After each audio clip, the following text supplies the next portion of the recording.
What's up, guys? TeachMeGrappling. I'm here with Sashi and Bob, and we're going to show you guys the wedding sweep video number 4, I believe now. 4 videos. There's so many different ways I get into it, but today I'm going to show you guys how to get into it from the mount or from when you're mounted. There's a real important move that you need to know on top that I'm going to show you first. So if this guy's on the bottom, and this can happen, I'm going to show you how I get into it in a second, but right now we're just don't worry, I'm skipping ahead. He's going to dive his arms underneath. If anybody dives their arms underneath, this is a very common reaction that the top guy needs to know.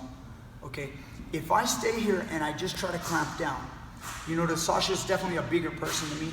If I stay here and I just try to squeeze him, of course, if this was a street fight and he didn't know what he was doing, I might be able to clamp his arms and just beat him up. But if he's stronger than me, there's a good chance he might bump and throw me forward and then create an escape. Okay, because of that, you can't really stay here. The position's very volatile. It can fall apart real quick. So if the guy ever dives his arms under, you're gonna learn this technique right here. I'm gonna shift weight to one side or the other. If I shift weight to my left, then my right leg is gonna make a movement. It's gonna swing over the head. Okay, so he's trying to usually lift your legs. I'm gonna swing my leg over and try to go here. Now, if this happens, I want the underhook, okay, so that he can't immediately escape. If he gets the underhook, it's real common that, just let me do it, I'll spin around towards north-south, and like this, and you guys can see I'm like in a good position here. Maybe I get side control, maybe I get an armbar, kimura or something. So this is the move. In the old days when the darce was getting like super popular in tournaments, we used to do this movement into a darce. Guys would dive their hands under, we'd swing the leg off, and then if he was throwing my leg, we would land like this, and then catch the guy in the darce. That would happen. So, can you do that to me now? So, if you haven't already noticed it, there's a good opportunity for the wedding sweep. So what I'm gonna do before I get there, I'm gonna show you guys how to escape the mount. Your basics of mount escapes. I'm gonna bump, keep my elbows in, keep my frame across his hip.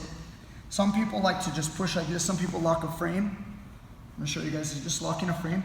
My elbow's in, my right leg is on the mat. Because of this, he's in trouble. So if I'm here, my knee right here, you see my knee creeping under his ankle, I'm gonna be able to capture, we're gonna be able to escape. So it always gets a response where he goes into what's called like a technical mount. He'll put his leg up, like this. Now, if I keep him at bay, keep him down here, there's almost always a little gap, okay? If my elbow is out and a guy could tuck into a nice tight S mount, yeah, like this, you're screwed. You're in trouble, you're in a bad spot. You can hear me, I'm dealing with all this weight. If I keep my elbows in good discipline, there's almost always a space here. My elbow, I don't want to put my elbow across because then the guy can slide up further, gift wrap you, take your back, armbar you, and it's all over. Your life sucks. So when you guys are here, keep your elbows in, keep good discipline, start to attack like you want to get quarter guard or half guard. And because of that, where I go back, he puts his leg up. So once he puts his leg up, I'm immediately going to pummel. And when I pummel the other arm, I'm going to make sure I twist towards my back.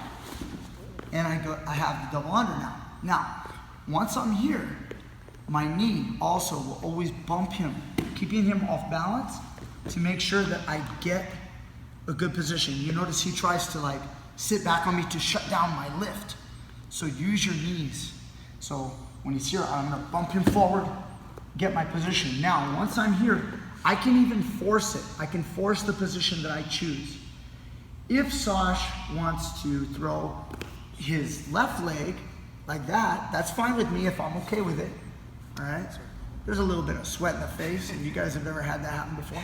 We just got done with a nice training session in beautiful Southern California. It's hot as hell right now. So anyway, I'm here. If he wants to do that, what I can do is I can move him towards the other side to force him into the the position I choose. If his butt moves to one side, then he's probably gonna throw that leg over. You guys see that? And if, go ahead, go back. So say he wanted to do that, he wanted to move his butt to that side, I just move my body and I force to the side I choose. Now he has to do this leg. You can move around yeah, see? And now as he goes here, you never want to give him the underhook. Go ahead, throw that off. If you give up the underhook, you're in a bad spot, okay? This is not good. So, at least if you want to accomplish the goal of the wedding sweep. So watch, I force him to one side. I already know which way he's gonna go. So now, if you guys can see the angles, I'm keeping my elbows in, glued to my body. I know where he's gonna go. My right hand is gonna go between the legs as he makes his play. Boom, he makes the play, my hand goes between the legs. He tries to clamp his elbow tight. I'm gonna bump and pummel my hand under, and we're in the wedding sweep. Okay, so now I get the position right here. Now, come around and get this angle over here.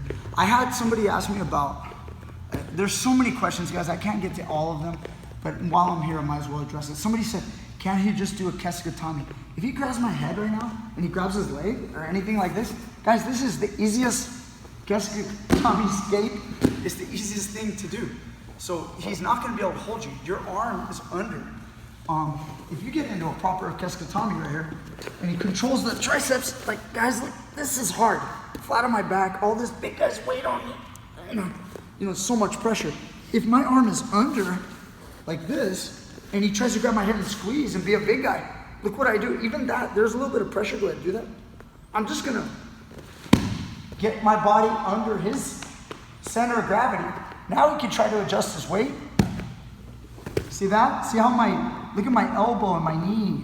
Everything's under his center. When I'm under his center, I just move underneath him and I can roll him. Okay, so that's not a big deal. So again, he's gonna go to the mount. I'm gonna turn, frame to one side. See how he's there? I'm about to get the guard, so he like brings that heel in. You guys see that? Now look, the knee, in this case it'll be the right knee, will give him a bump as I pummel under. Once I'm here, if he goes the way I like, I'll let him. As he does, my hand moves from here to in between, pummel the arm, bump, I get the wedding sweep position. Yeah, let's not do that anymore. Let's come back to a wizard like a lot of guys will. So he comes back to the wizard, and now he's trying to play here. We in past videos, the last video, we had the situation of what if he posts, and then when I try to get my head out, he turned towards the legs. If that happens, I put him in a banana split, and we go to the truck, okay? But if he stays facing the head, and we keep playing this game, I'm gonna pop out towards his back, or if he wizards, no, please, come back to the wizard. Then we end up trapping him and easily rolling him. That's the basics of the wedding sweep, okay? So, but now we're entering from the mount, from bottom mount. Again, there could be another movement for the top guy that's good. I honestly don't think many other jiu-jitsu guys would do something different. I almost always see them swing their leg over the head. If there's a better option, I don't know it. I would still, if I was in reverse, we switched the roles, I would do that. I would throw my leg over. But what I would do is I would try to cut to north-south as fast as I could, like this. If I was trying to block this, if he was here, just let me do it. I would try to cut this and bring my arm, see my arm over here? Look, guys. See the arm? I'm gonna switch to the doorstop immediately here and cut hard. That way he can't wedding sweep me. But having said that, if Sasha's here and he's pretty good at doing this, he pummels under. When I throw the leg, remember, this arm right here is gonna cut between the legs to keep something in between. So once I go here, his right hand goes in between. When I try to do this and he hugs the waist, he's gonna stay in control, you see? And now my doorstop hand becomes my demise. I'm trying to twist, and now he walks towards me, and then I lose my base. Okay, if hopefully that makes sense to you guys. So again, I'm here. You've got to be good once you pummel under. Okay, I know he didn't show the setup again, but the guy sits. Remember, what can we do to sit? We can bump with our butt or our hips. And then now the guy wants to make the move. When he makes the move, your hand's between. And then now he's up around my waist. I'm trying to wizard, I'm trying to cut. And now, boom, he takes me through. Okay? So that's your entry for today. Hope you guys enjoy. Keep practicing the wedding sweep. I'm telling you, it's a huge part of my game, and I use it almost all the time when I'm grappling. It works really well. And Kev loves it too. Right, Kev? I love it. Give a little testimonial. Right? It's one of my favorite sweeps, and I find myself in that position all the time. So just drill it, and I promise you it'll work. And if you work hard like Kev, you might be able to get some of these babies. Look at that thing. Get a little zoom in on this. Oh my gosh. That's what we built here. It works, muscles or no muscles, I guarantee you. All right, guys. Teach Me Grappling. Thank you, Sash. Thank you, Mike, behind the camera. We'll see you guys later. Hit like, hit subscribe, share it, spread it, and we'll make it all better for everybody. I'll keep sharing the knowledge. Thank you.